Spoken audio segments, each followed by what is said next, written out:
بینەرەوەی بەڕێز ڕێکخراوی نەتەوە یەکگرتوەکان سی حوزەیرانی وەکو ڕۆژی جیهانی کاری پەرلەمانی دیاری کردووە ڕۆژێک بۆ بەرزڕاگرتنی دەنگی گەل و سەروەری یاسا بەڵام لێرە لە هەرێمی کوردستان کاتێک باسی پەرلەمان دەکەین دەبێت بپرسین کامە پەرلەمان زیاتر لە 600 ڕۆژە خەڵک چوونەتە سەر سندوقەکانی دەنگدان بەڵام هێشتا دەستەی سەرۆکایەتی هەڵنەبژێردرا و حکومەتی نوێ پێک نەهاتووە بەپێی ئامارەکانی دامەزراوەی پێی زیاتر لە 1300 ڕۆژە ئەم وڵاتە لە بۆشایەکی کوشندەی یاساییدایە پەرلەمانێک کە دەبوو قەڵای پاراستنی مافی هاوڵاتی بێت بووە بە بارمتەی دەستی ململانەی حیزبەکان ئایا شتێک ماوە بەناوی شکۆی پەرلەمان یان پەرلەمانتارە نوێ و کۆنەکانمان تەنها بوونەتە فەرمانبەری بندیوار و سەرەتای هەموو مانگێک موچەکانیان چنگ دەکەوێ بێ ئەوەی یەک دانیشتنی ڕاستەقینە بۆ خەمی ئەم خەڵکە بکەن کوا بەڵێنەکانی کاتی بانگەشە کوا ئەو سوێند و گرێبەستە ئەخلاقیانەی لەگەڵ دەنگدەر واژۆتان کرد لەم بەرنامەیە نەک هەر لایەنی سیاسی و پەرلەمانتاران بەڵکو هاوڵاتیان کەسانی شارەزا و دامەزراوەی دەدوێنین گوێبیستی ئەو داخە دەبین کە خەڵک لە دڵیدایە بەرامبەر بەم بێ دەربەستیە لەگەڵمان بن.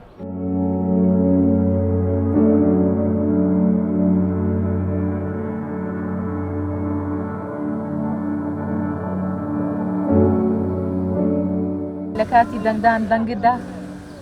نەخێر. بۆچی دەنگت؟ یعنی ئەگەڕێتەوە بۆ بێئەمەلبوون لەو پرسە یعنی هەڵبژاردن لەناو سیستەمێکی دیموکراتیەتە کە تۆ یعنی ئەم هەڵبژاردن بتوانی گۆڕانکاری دروستکە گۆڕانکاری لە کۆی سێکتەری کۆمەلگایە یعنی من وەکو خودی خۆم وەکو کە هەڵسەنگاندی کەسایەتی خۆم بۆ ئەو پرسە یعنی لەماوەی ئێمە 35 ساڵ سەرسە پرسی هەڵبژاردن کەین یعنی هەڵبژاردن نەکەوتۆتە خزمەتی کۆمەلگا. هیچ ئومێدێکت بەم پەرلەمانتارانەی ئێستا هەیە؟ یعنی ئەم هەڵسەنگانی من تەنیا پەیوەندی بەڕابردنەوە پەیوەندی بە خودی ئێستاشەوە یعنی گۆڕانکاری یعنی بۆچی ئومێدت پێیان نییە؟ یعنی ئەم ئەندام پەرلەمانانێت تۆ ئێستا ئەبێ یعنی ئەو شێوازی دەربڕینە ئەو شێوازی قسەکردن ئەو شێوازی لەفزە لەناو خودی ئەوەی کە لە میدیای ئەکرێتە ڕوو کە ئەڵێ ئێمەم گۆڕانکاری و کاڵێ مینە یعنی بێ لەو پێشخانە ڕابردووە لە واقعەکەی ئەمە نابینی یعنی لە دوو دنیای زۆر جیاوازە ئەوەی کاوان لە میدیایە پەرلەمانتار باسیەکە ئەوەی کە لەناو واقعەکەیە کە تۆ لەناو شارانەی هەرێمی کوردستانە لەم 35 ساڵە لەناو دوو دنیای زۆر جیاوازاژی لە واقعەکەیە شتێکە تۆ لە هەر وڵاتێکە هەڵبژار نەکرێ ئەو کەسانی کە دەنگێن دەنگدەرەکان بە ئومێدیەوە دەنگێن کە بە ئەو پەرلەمانەکە بە پەرلەمانتارەکان بچنە حکومەت لەوێ یاسای تازە دەرکەن ئەو یاسا تازانە بۆ وڵات چەند سوودێکی هەیە چەند سوودێکی ئابووری هەیە ئەگەر ئەو پەرلەمانە لە کار بکە و ئیش نەگا لە وڵاتەیە وەکوە هیچ نەبوو بێ چکە نە یاسای تازە دەرەچێت نەڕقابە لەسەر حکومەت دەبێت چکە حکومەت ئەگەر لە ڕووی یاساییەوە بەڵێ ڕقابە لەسەر حکومەت نابێت چکە تاکە دەسەڵات کە هەیە ڕقابە لەسەر حکومەت بێ پەرلەمان ئەو کاتە ئەگەر ڕقابە لەسەر حکومەت نەبێ حکومەت بەدڵی خۆی کارەکانیەکە لەوانە هێنە کار بکات دژی یاساش ئەما قسەی هاوڵاتیانە و متمانیانە بم پەرلەمانە بە شێوەیەک هەستەکەیت کە باوەڕیان بە هەڵبژاردنیش نەماوە چونکە بەیەقینەوە دەڵێن کە پەرلەمانتارانیش موچەی زیادە وەردەگرن و حیزبەکانیشیان بە تاوانباری سەرەکی دەزانن دامەزراوەی پێی کە چاودێری کاروباری پەرلەمانی کوردستان دەکات هۆشداری دەدات و چەندین ئامار و ژمارەی قورس دەخاتە ڕوو وەکو دامەزراوەی پێی وەک دەزانین کە 1300 ڕۆژ زیاتر دەبێت ئێمە بێ پەرلەمانی لە هەرێمی کوردستان ئەم بێ پەرلەمانیەت تا چەند زیانی لە گیرفان و سەر و ماڵی هاوڵاتیان داوە بەداخەوە 1300 ڕۆژ زیاترە کە پەرلەمانی کوردستان بوونی نییە ئەمش کاریگەری زۆر نەگەتیڤی هەبووە چکە یەکێک لە ئەرکەکانی پەرلەمان ئەوەیە چاودێریکردنی حکومەتە کە لە ئێستانیە حکومەتی ئێستا لەژێر هیچ چاودێریەک نییە بەسەریەوە دوو یاسادانانە کە ئێمە زیاتر لە 4 ساڵە پەرلەمان نییە یاسای تازە دەرنەهێنراوە سێ کە لە هەمووی گرنگترە کە یاسای بودجەمان نییە ئەم یاسای بودجەیە کاریگەری کردوتە سەر موچە لەسەر داهات کە یاسایەک نییە داهاتەکانی هەرێمی کوردستان ڕێک بخا و پەرلەمانیش بەهۆی نەبوونی و کۆنەبوونەوەی پەرلەمانە حکوومەتێکی نوێمان بۆ دروست نەبووە کە کارەکانی ئەنجام بدا لە ڕووی یاساییەوە ئێستا حکوومەتی کە ئێستا هەیە حکوومەتێکە دەتوانین بڵێن کاربڕێکەرە تا پێکهێنانی حکوومەتی داهاتوو. سەبارەت بە پرسیارەکەت بۆچی نەکراوە ئەوە دەگرێتەوە بۆ ناکۆچی لایەنەکان کە لایەنەکان ڕێک نەکەوتون لەسەر پۆستەکان لە نێوان خۆیاندا و ئێمە هەندێک گومانیش هەیە کە ئەمە دەستی وەردانی دەرەکیش هەبێت لە پەخستنی پەرلەمان و پەخستنی دامەزراوە فەرمیەکانی هەرێمی کوردستانە.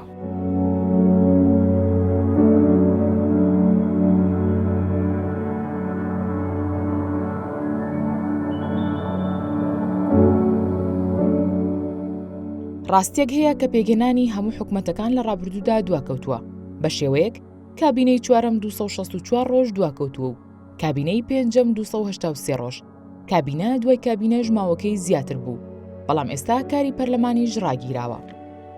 ماوەی 600 ڕۆژە هەڵبژاردن لە هەرێمی کوردستان ئەنجام درراوە، بەڵام هەتا ئێستا یەک دانیشتنی یاسایی خۆی ئەنجام نەداوە. کۆمەڵگەی نێودەوڵەتی چۆن دەڕوانێتە ئەم پرسە؟ زۆر سوپاس، بەخێر بێن. حتمما سەرتا دەبێت باسی پەرلەمانکە پەرلەمانچی ڕۆڵی پەرلەمانچی پەرلەمان بخۆی شوێنێکە بۆ جێبەجێکردنی دەسەڵاتی چاودێریکردن و دەرچاندنی یاساکان. هەڵبەتە ڕۆڵی ئەم پەرلەمانە تا چەند کاریگەری لەسەر جێبەجێکردنی شوکارەکانە بێ لە هەرێمی کوردستانەوە تا چەند لە ڕووی چاودێریەوانەیە ئەمە تا چەند کاریگەری هەیە و ئەو قسانی کە لەسەر پەرلەمانی هەرێمی کوردستان نەکرێت چییە؟ بێگومان کارانەکردنەوەی پەرلەمان کاریگەریکی خراپی دروست کردو، پرسیارێکی جدیشی دروست کردو لەسەرەوەی تا چەند ئەم خەڵکە دەنگیان داوە بە کەسانێ بیان خەنێنەوە پەرلەمانەوە و کارچێکە پەرلەمان کاران ناکرێتەوە بەهۆی ئەو ململانێ سیاسی لە نێوان حیزبەکانە هەیە لە هەرێمی کوردستان. ئەمە تا چەند وای کردوم کاریگەری دروست بێ و پەرلەمان کاران نەکرێتەوەوانێ بەڕاستی ئەمە بڵین و نەڵێن پرسیارێکە نە لەسەر پەرلەمان بەڵکو لەسەر هێزەکان یا حیزبەکان لە هەرێمی کوردستان پرسیاری لەسەر ئەوان دروست کردووە بەهۆی ئەو ململانێ سیاسی لە نێوانیانە هەیە. باشە، پەرلەمانتارێک بۆی پێی بڵێن پەرلەمانتاری ڕاستەقینە و مافی هەرێمەکە بەدەست بێنێت دەبێت چۆن بێت؟ بێگومان کاتێکە خەڵک دەنگێکی ڕاستەقینەیە بۆ پەرلەمانتارە و دەوێت بنیرێتنی و پەرلەمان ئەبێت پەرلەمانتارەکەش بۆ پەڕیمەتمانی خۆیوانەیە هەوڵ بات کە پەرلەمان کارا بکرێتەوە. ئەگەر نەیتوانێت دەبێت کاریگەری لەسەر حیزبەکەی خۆیە بێ هێزێ دروستکات بتوانێت ئەم کاریگەریانە دروستکات. هەموو پەرلەمانتاران دەتوانن کۆبن لەسەرەوەی کە ئێمە دەنگی ڕاستەقینەی شەقامین تا چەند ئەتوانین متمانەی ئەو خەڵکە لە دەست نین و ئەتوانین بچینە نێو پەرلەمانەوانێ پەرلەمان کارا بکەینەوانێ. کەواتە لێرە دیسان دەگرێتەوە بۆ ململانەی سیاسی کە لە نێو حیزبەکانە هەیە ئایا تا چەند پەرلەمانتاران خۆیان دەتوانن ڕۆڵێکی کاریان هەبێت لە ئەوەی کە ئەو پەرلەمانە ئاوا بۆ شێوە پەت نەکەوێت.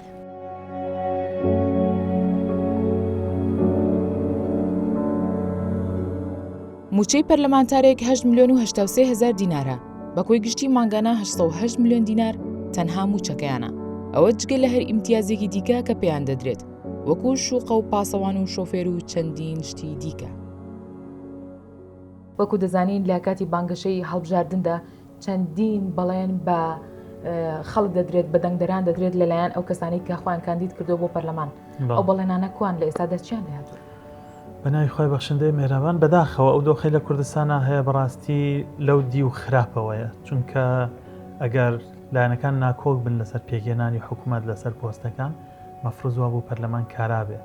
مەفروض وا بوو لە 2/12/2024ەوە ئەو ڕۆژەی کە پەرلەمانتاران سوێندیان خوارد و بوونە خاوەنی ئیمتیازی مادی و معنەوی پەرلەمان ئەبوو دەستەی سەرۆکایەتی هەڵبژێرن، ئەبوو لیژنەکان پێک بێنن، ئەبوو پەرلەمان بە ئەرکی سەرشانی خۆی هەستێ بۆی ئەو وعد و بەڵێنانەی بە خەڵک دراوە لەوێەوە جێبەجێ بن. بەڕێستە زانی ئێمە وەکو کۆمەڵ بایکۆتی پەرلەمانمان کرد، نەچوونە پەرلەمان. بەس بەڕاستی بەرپرسیارەتی گەورە لەسەر 97 پەرلەمانتارە کە سوێندیان خوارد بوونە خاوەنی ئیمتیازی مادی و معنەوی پەرلەمان و هەوڵێکی جدیشیان نەداوە بۆی پەرلەمانەکەیان کارابێ و هیچ نەبێ لە بەردەم خەڵکی کوردستانە ڕووی خۆیان سپیکەنەوە موچەی خۆڕایی وەردەگرن. ئەمە چۆن ئەوە بەداخەوە یعنی ئەبوو ئەگەر فەرمانبەرێکی ئاسایی ئەگەر چی بەرپرسیارەتی گەورە لەسەر ئەو دۆخە لەسەر پەرلەمانتارانی پارتی وەکێتیە، چونکە ئەوان زۆرینن زیکە 65 کورسی لە پەرلەمانە و ئەبوو ئەوان یعنی وەکو بڵێ نەبنە هۆکاری پەخستنی پەرلەمان. بەڵام لەگەڵ ئەوەشە لایەنەکانی ئۆپۆزیسیۆنیش باڵە بە دڵنیاییەوە زۆرینەی پارتی وەکێتی بە هۆکارن بەیەکەوە کە پەرلەمانیان پەخستووە بەڵام لایەنەکانی ئۆپۆزیسیۆنیش پەرلەمانتارانی دەرەوەی پارتی و یەکێتیش ئەوانیش بەرپرسیارەتیان لەسرە. من ئەگەر وەکو هاوڵاتیەک تەماشاکەم ئەڵم فەرمو چیتان کردو بۆ ئەوەی پەرلەمان کارابێ، کام هەوڵە جددیە، کام ڕێکارە گرتوتانە بەر. ئێمە ئەوەی توانیمان کردمان، ئێمە کە سکاڵا من لەسەر ئەم دۆخە کرد بۆ ئەوە بوو پەرلەمانی زیندومان هەبێ، بۆ هەڵبژاردن دووبارە بکرێتەوە، چونکە ئێستا دۆخەکە گەشتوتە قۆناغی یەک چەق بەستن، دووەم دۆخێکی ناشەرعی وا دروست بووە، تەنانەت حکوومەتیشی لەسەر دروستکە هەر ناشەرعیە. بۆ چونکە چه دەستورێک چ یاسایەک چه پەیڕەوێکی ناوخۆی پەرلەمان ڕێگە ئەدا پەرلەمان ساڵێک و 7 مانگ بەداخراوی بمێنێتەوە.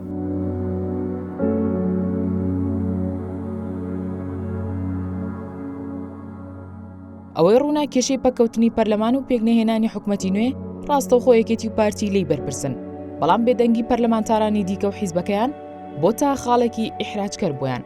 هەمووان خۆیان لە قسەکردن لەو بارەوە دەپارێزن، بەڵام پەرلەمانتارێکی یەکێتی دەڵێت پەرلەمانتار خۆی دەتوانێت چالاکی هەبێت و کارەکانی نەوەستێت. ماوەی 600 ڕۆژە کە دەنگدان ئەنجام دراوە، بەڵام تا ئێستا هیچ کۆبوونەوەیەکی پەرلەمان ئەنجام نەدراوە. هۆکارەکەی چییە؟ هۆکارەکان زۆرم بەڕاستی ئەگەر من وەکو پەرلەمانتارێکی یەکێتی قسە بکەم ئەمێ ڕاستەکانە پێ بڵێن هەموو وەکو یەکێتی نیگەرانی نەوەیکە بەڕاستی کە پەرلەمان پێک نەهاتووە. بەڵام کاتێکیش ئێمە کە باسی پەرلەمانەکەین، پەرلەمان هەر ئەوە نییە کە تۆ لەناو قاعی پەرلەمانان بیت و خەریکی دیبێتی سیاسی، بەڵام بەشێکی کارەکەی ئێمەش ئەوەیە کە هینە ناو خەڵکی خۆمان گوێ لە داواکاری و کێشە و گرفتەکانی خەڵکەکەین کە ڕۆژانە ئێمە لە نووسینگەی پەرلەمانی کوردستان لە سلێمانی دائنیشین و دانەبڕین لە خەڵکی خۆمان بەپێی ئاسی ئەوەی کەچی کێشەکانیان کێشەکانیان ئاڕاستەی لایەنەکانەکەین. هەموو پەرلەمانتارەکان نبینین لە ناو خەڵکە. بەڵێ ئەمە شتێکە حاشا هەڵ نەگرێت، بەڵام لە بەرامبەر موچەیەک وەردەگرن ماگانە ئەم موچەیە بە هەدەردانی سامانی گشتیە یاخود شەرعێتدانە بە پەرلەمان. ئێمە نامانێت شەرعەت بین بەو میدیانی کە بەپاری خەڵک دروست بوون بێن دیفاع لە پەرلەمانتار بکەین. نەخێر، ئێمە لەگەڵ ئەوەین کە پەرلەمان کارا بکرێتەوە و پەرلەمانتاران بتوانن مبارەسەی دەورەکانی خۆیان بکەن.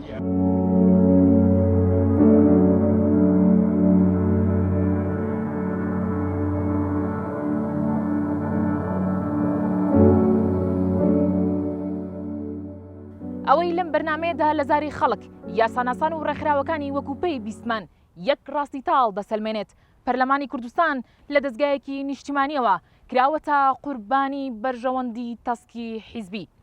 ئەم بۆشایە یاساییە نەک هەر متمانەی هاوڵاتیان بە سندوقەکانی دەنگدان و داهاتووی سیاسی لە بەریەک هەڵوەشاندوتەوە، بەڵکو لەسەر ئاستی نێودەوڵەتیش ناوبانگی دیموکراسی هەرێمی خستۆتە ژێر پرسیارەوە. کاتێک پەرلەمانتار بێ کارکردن موچە وەردەگرێت و یاسا پەک دەخرێت، ئەوەی باجەکەی دەدات تەنها و تەنها گیرفان و مافی هاوڵاتیانی ئەم هەرێمەیە. ئەگەر لایەنە سیاسەکان پێیان وایە بەم پەککەوتنە دەتوانن لە ژێر ناوی شکۆی پەرلەماندا خۆیان بشارنەوە، شەقام پێمان دەڵێت متمانەی دەنگ دەرسوتاوە و گرێبەستە ئەخلاقێکە شکاوە. کاتی ئەوە هاتووە پەرلەمان لە بارمتەی حیزبی ڕزگار بکرێت پێش ئەوەی مێژووینەوەکانی داهاتوو حکمێکی تونتر بەسەر ئەم قۆناغەدا بدەن. تا بەرنامەیەکی تر شاد و سەرکەوتوو بن.